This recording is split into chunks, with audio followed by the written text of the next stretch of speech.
वरून एक सराफा जवळपास 3 केजी चांदीची ज्वेलरी घेऊन जात होता. संध्याकाळी 8 वाजता 29 जून रोजी ते रस्त्यामध्ये थांबले असताना काही 3 पोरे आले आणि त्यांना चाकूचे धाक दाखवून ते सर्व ज्वेलरी घेऊन गेले होते. त्याच्यामध्ये स्थानिक पोलीस शाखा आणि पोलीस टीमने चांगली कारवाई करून ते 4 आरोपींना अटक केलेलं आहे आणि 100% मुद्देमाल रिकवर केलेला आहे. सर या आरोपीची गुन्हेगारी पार्श्वभूमी नाही आहे. एक विधी संघर्षग्रस्त बालक आहे. त्याच्या व्यतिरिक्त त्याच्यावर एक काही गुन्हे आहेत. त्याच्या व्यतिरिक्त बाकी सर्वांचे फर्स्ट टाईम आहे.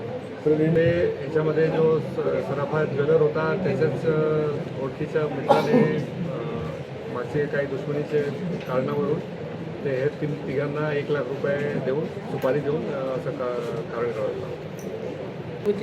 रात्रीचे पेट्रोलिंगसाठी आता चोरीची जी घटनांमध्ये थोडी वाढ होत आहे. त्याच्यासाठी अँटी थेफ्ट काही पेट्रोलिंग स्पॉट्स तयार करण्यात आलेले आहेत. त्याच्यामध्ये हेडक्वार्टर्सचे काही अधिकारी कर्मचारी जे महत्त्वाचे ठिकाण आहेत शहरामध्ये प्लस इतवारा आणि अर्धापूर या एरियामध्ये दुपारनंतर आणि रात्रीनंतर आणि सकाळी अर्ली मॉर्निंग ते प्रत्येक ठिकाणी पेट्रोलिंग करतील. ATMच्या ठिकाणी बँकच्या ठिकाणी ज्या ठिकाणी चोरीची घटना होत आहे त्या ठिकाणी कंटिन्युअस पेट्रोलिंग करतील आणि मला रिपोर्ट करतील. एक पाकिस्तानमधून एक गँगस्टर आहे शहजाद भट्टी.